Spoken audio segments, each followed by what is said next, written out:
ஆலயா cotton வேட்டிகள் ஷர்ட்டுகள் wedding celebration. இன்ன வரைக்கும் யாரும் எதுவும் என்கிட்ட பேசல. ஆனால் த்ரெட்டன் கால்ஸ் நிறையா வந்துகிட்டு இருக்குது.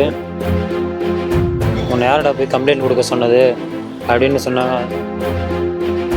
இந்த கட்சியோட ஃபோட்டோ இருந்ததுன்னா இப்போ இந்த கட்சிக்கு ஆதரவு தெரிவிக்கிறேன்னு அர்த்தமா? நான் ஸ்டேஜில் நின்று எடுத்த ஃபோட்டோ மாநாட்டு அன்றைக்கி அரியலூரில் விடிய காலம் 3 மணிக்கு ட்ரெயின் ஏறி திருச்சி வந்துட்டு, திருச்சியிலேருந்து அதுல்யா ட்ரெயினில் ஏறி மதுரை வந்துட்டு, மதுரையிலேருந்து பெரியார் பஸ் ஸ்டாண்ட்லேருந்து மாநாட்டுக்கு போயிட்டேன். காரியப்பட்டி பஸ் ஏறி 76ஆம் நம்பர் பஸ் ஏறி மாநாட்டு திடல்கிட்டே போய் இறங்கிட்டேன். அங்கே நிர்வாகிகள் யாருமே உங்களை கூப்பிட்டு வரல? இல்லை, நான் இண்டிவிஜுவலாக தான் வந்தேன். இப்போ உங்கள்கிட்ட வந்து புஷியானந்த் தரப்புல எதுவும் பேசுகிறாங்க? புஷியானந்த் அவங்க தரப்புல எதுவும் பேசுகிறாங்களா? உங்களை எதுவும் மிரட்டுறாங்க? இன்ன வரைக்கும் யாரும் எதுவும் என்கிட்ட பேசல. ஆனால் த்ரெட்டன் கால்ஸ் நிறையா வந்துகிட்டு இருக்குது. யார் பண்ணுறாங்க? நிறைய நம்பர்லேருந்து வந்துட்டு இருக்கு. யாருன்னு சரியா சொல்கிறாங்க ஃபோனில்? இல்லை, உங்கள்கிட்ட என்ன சொல்கிறாங்க? ஏன் கம்ப்ளைண்ட் கொடுத்தேன்னு கேட்குறாங்களா? ஏன் கம்ப்ளைண்ட் என்ன மாதிரி த்ரெட்டன்னு கேட்குறாரு. என்ன போய் மிரட்டுறாங்க? தம்பி என்ன பண்றீங்கன்னு சொல்லுங்க. நீங்க வந்துட்டீங்க, இங்க வரைக்கும் வந்துட்டீங்கல்ல, என்ன பேசுறாங்கன்னு சொல்ல வேண்டியதானே. போன்ல உங்ககிட்ட என்ன கேக்குறாங்க? என்ன அதான் நீங்க சொல்றது எல்லாமே பொய்ன்னு ஒருத்தவங்க சொல்றாங்க. உண்மைனா நீங்க என்ன நடந்துச்சு சொல்றவங்க பொய்ன்னு சொன்னாங்கன்னா எனக்கு 2-3 நாளா இவ்வளோ ஃபோன் கால்ஸ் வரணும்னு எனக்கு எந்த ஒரு அவசியமும் இல்லை. இதுமாரி தலைமைச் செயலகத்திலேருந்து உங்கள்கிட்ட பேச சொன்னாங்க. என்ன நடந்துச்சு ஏதுன்னு கேட்டாங்க. எதுக்கு அம்மா இப்படி பொய்யான தகவலை கொடுத்துருக்காங்க அப்படின்னு சொன்னாங்க.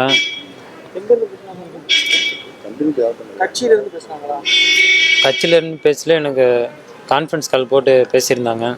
கட்சியில் எந்த தாவேக்காலேருந்து பேசுனாங்க? தாவேக்காலேருந்து தான் பேசினாங்க. வேற யாரெல்லாம் பேசுனாங்க? இல்லைப்பா, பொதுவாக மிரட்டல் வந்துதாங்க. வாபஸ் கம்ப்ளைண்ட் வாபஸ். உன்னை யாரோட போய் கம்ப்ளைண்ட் கொடுக்க சொன்னது அப்படின்னு சொன்னாங்க. அது உங்களுக்கு தேவையில்லாத விஷயம். நான் என்ன ஃபேஸ் பண்ணணும் ஃபேஸ் பண்ணிக்கிறேன், ஃபஸ்ட்டு ஃபோனை வச்சுருங்க அப்படின்னு கட் பண்ணிட்டேன். இப்போ என்ன விஷயம்னா, அவர் வந்து ஒரு ஒய்பிரிவு பாதுகாப்பில் இருக்கிற ஒருத்தர்.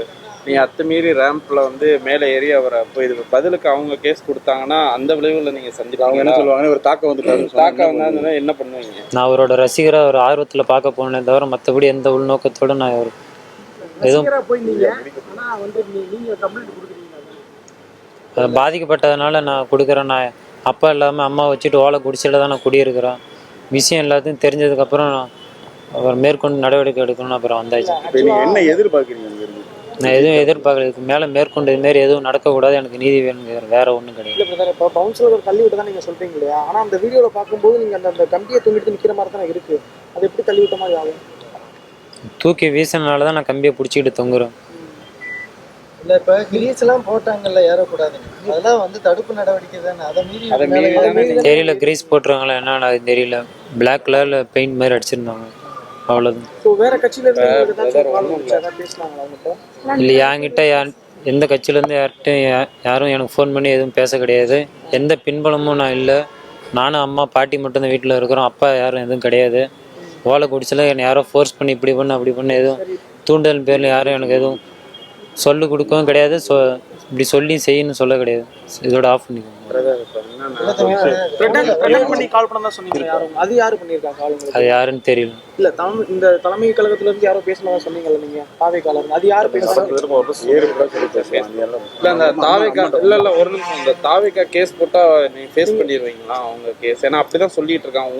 உங்க மேல வழக்கு போடுறதுக்கான வாய்ப்பு இருக்குன்னு சொல்றாங்க. சரி, அப்படி வாய்ப்பு இருந்தால் நான் ஃபேஸ் பண்ணிக்கிறேன். ஓகே. தம்பி, அன்னைக்கு மாநாடு நடந்த அன்னைக்கு ரயில்வே ஜங்ஷன்ல இருந்து போனீங்கல்ல, அங்கே ரொம்ப ஏர்லியராகவே போயிட்டீங்களா? நான் ஏர்லியராகவே போயிட்டேன். எத்தனை மணிக்கு பேசுனீங்க? ட்ரெயினில் 3 மணி ட்ரெயின் போயிட்டேன். குருவாயூர் எக்ஸ்பிரஸ். காரியாபட்டி பஸ் பண்ணீங்களா? அது எத்தனை மணிக்கு பேசுனீங்க? காலையில் மாநாடு எத்தனை மணிக்கு வந்தீங்கன்ற பஸ்ஸில் இருந்து 9 மணிக்குள்ளே ரீச் ஆகிட்டோம். காரியாபட்டி 76ஆம் நம்பர் பஸ்ஸில் ஏறி போய் மாநாடு ரீச் ஆகிட்டோம். பஸ் உள்ள விடல காலையில்? பஸ்ஸு போச்சு, அதை நீங்கள் கேட்டு தெரிஞ்சுக்கோங்க. பஸ் போச்சு, 76ஆம் நம்பர் பஸ். நடந்து போங்கன்னு சொல்லிக்கிட்டு இருந்தாங்க. பஸ்ஸு போச்சு. எத்தனை மணிக்கு? நாங்கள் ஒரு மார்னிங் ஏறினா அங்கே 9 மணிக்குள்ளே ரீச் ஆகிட்டோம். ரோட்ல திடலுக்கு முன்னாடியே ரொம்ப டிராஃபிக்காக இருந்துச்சு. திடலுக்கு முன்னாடியே இறங்கி நான் நடந்து நான் திடல்ல இருந்து ஒரு 1 கிலோமீட்டர் அவ்வளோ. இப்போ பிரதர், நீங்கள் சொல்கிற மாதிரி பார்த்தீங்கன்னா அந்தோதய ட்ரெயின் வந்து மதுரைக்கு 9 மணிக்கு தான் ரீச் ஆகுது. நீங்கள் 9 மணிக்கு மாநாட்டத்தில் ரீச் ஆனால் தான் சொல்கிறீங்க. அது எப்படி கணக்கு? எனக்கு புரியல. இதோட ஆஃப் பண்ணிக்கோங்க, எதுவும் பேச விரும்புகிறேன். இல்ல நாங்க கேட்கணும். Actually நீங்க சொன்னதா தெரியும். இல்லைக்கண்ணே, அவங்க விஷயம் பதட்டம் இல்லாம டென்ஷன் ஆகும். அவங்க ட்ரெயின் இந்த ட்ரெயின் வருதுன்னு சொல்றாங்க. நீங்க வந்து இறங்கி இருந்தா எப்படி 9 மணிக்கு போனீங்கன்னு அவர் கேக்குறாரு. என்னன்னா பேசிக்கா இன்னொருத்தர் சொல்றதுனால இவ்வளவு கேள்வி வைக்கிறாங்க. இவ்வளவு கேள்வி வைக்க மாட்டாங்க. நீங்க ஒருத்தாள் வந்துருந்தீங்க இவ்வளவு கேள்வி வந்துடாது. ட்ரெயின் எத்தனை மணிக்கு வந்து நீ எத்தனை மணிக்கு இறங்க நீங்க சொல்றது தப்பான்னு எல்லாரும் சந்தேகப்படுறாங்க. அதான் ட்ரெயின்ல வந்து இறங்குறேன்னா எந்த இடத்துல ட்ரெயின் இறங்குனீங்க? அந்த ட்ரெயின்ல வந்தீங்களா? அந்த ட்ரெயின்ல தான் வந்து இறங்கினா பெரியார் பஸ் ஸ்டாண்ட்ல பஸ் ஏறி அப்புறம் மாநாட்டு திடல் போயிட்டேன். போடுறாங்க. அதுக்காக அப்போ நான் இந்த கட்சியோட போட்டோ இருந்தேன்னா அப்ப இந்த கட்சிக்கு ஆதரவு தெரிவிக்கிறேன்னு அர்த்தமா? அதெல்லாம் போட்டு அவங்க தான் கேக்குறாங்க. அது நீங்க அது வந்து அது அவங்களோட கிரியேட்டிவிட்டியா இருக்கும். அதுக்கெல்லாம் நம்ம பதில் சொல்லிட்டு இருக்க முடியாது. இவ்வளவு சொல்றாங்க. இன்னைக்கு வரைக்கும் நீங்க அந்த மாநாடு போனதுக்கான அந்த வீடியோ போட்டோ ரிலீஸ் பண்ணாம இருக்கீங்க. என்ன காரணம்? என்ன அந்த போட்டோ தான் எடுத்து காமிச்சு மைக் கொஞ்சம் எடுக்கிறாங்க. ஸ்டேஜ்ல நின்று எடுத்த போட்டோ மாநாடு முடிச்சிருக்காங்க. எங்கள் பையன் இப்போ வியாழக்கிழமை நைட்டு அம்மா நான் இது மாதிரி இன்டர்வியூக்கு போகிறேன் திருச்சிக்கு அப்படின்னு சொன்னான். எப்போ மாநாட்டுக்கு போகிறேன்னா இல்லைம்மா அப்படின்னு என்கிட்ட மாநாட்டுக்கு போகிறதே போய் சொல்லிவிட்டு தான் எங்கள் பையன் போனான்.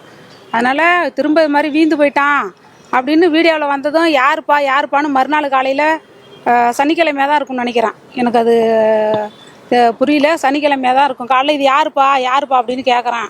இல்லைம்மா நான் இல்லைம்மா விடுமா நான் நல்லா இருக்கேன். இங்கே அடியாடா சாப்பிட்டியாடா என்னடா பண்ணுனேன் என்னடா ஆச்சுன்னு.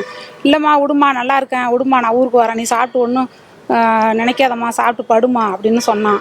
திரும்ப வீட்டுக்கு வந்து உள்ள படுத்தவன் எந்திரிக்கவே இல்லை. சோர்ந்து போய் படுத்துருந்தான். மாத்திரை வாங்கிட்டு வந்து சாப்பிட்றான். ஒன்றுமே இல்லைங்கிறியே ஏன்டா அப்படின்னு கேட்டேன். ஒன்றும் இல்லைம்மா விடுமா நான் தான் உயிரோட வந்துட்டேனே விடுமா அப்படின்னு சொன்னான். ஆனால் வீழ்ந்தது என் பையன் தான் சார். பாதிக்கப்பட்டது நாங்கள் ஏன் சார் இவ்வளோ தூரம் வரோம்? எங்களுக்கு பின்னாடி யாருமே தூண்டுதோலும் கிடையாது. எங்களுக்கு ஆதரவும் கிடையாது. எந்த கட்சியுமே சரிதான். என் பிள்ளை வீழ்ந்து போச்சு. சரத்குமார் தான் வீழ்ந்தது. அவங்களுடைய அம்மா தான் நான். அந்த பையன் பேட்டி கொடுக்குறான்னா அந்த பையன் என் பிள்ளை கிடையாது. நானும் அவங்க அம்மா கிடையாது. இதான் சார் உண்மை. இதான் உண்மை. என் பேர் சந்தோஷம்.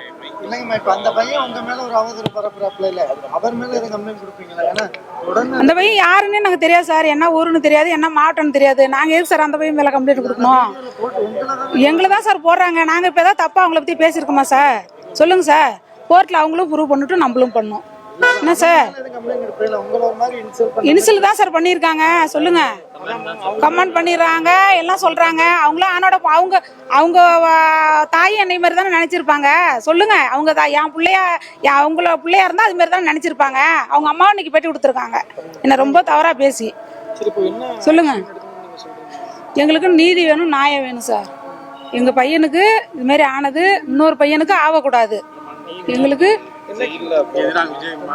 இன்னொரு பையனுக்கு வரக்கூடாது. எங்களுக்கு நியாயம் கிடைக்கணும் சார்.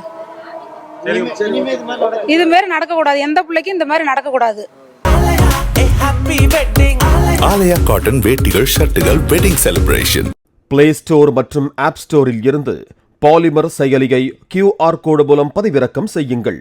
செய்திகளை உடனுக்குடன் பெறுங்கள்.